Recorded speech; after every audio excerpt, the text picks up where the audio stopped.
തിരൂരങ്ങാടി ചെറുമുക്കിൽ തിങ്കളാഴ്ച വൈകുന്നേരം കുട്ടികളടക്കം 5 പേർക്ക് തെരുവുനായയുടെ കടിയേറ്റു.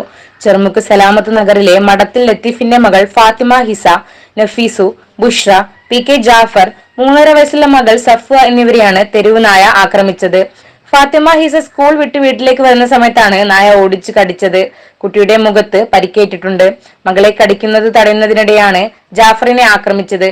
പരിക്ക് പറ്റിയവരെയെല്ലാം തിരൂരങ്ങാടി താലൂക്ക് ആശുപത്രിയിലെ പ്രാഥമിക ചികിത്സയ്ക്ക് ശേഷം കോഴിക്കോട് മെഡിക്കൽ കോളേജ്, തിരൂർ ജില്ലാ ആശുപത്രി എന്നിവിടങ്ങളിൽ ചികിത്സ നൽകി. ചെറുമുക്ക് പ്രദേശത്ത് തെരുവുനായ ശല്യം വർദ്ധിച്ചിട്ടുണ്ടെന്ന് നാട്ടുകാർ പറഞ്ഞു. CTV news, Tirurangadi. Chamanu International Jewelers, traditionally trusted for 160 years.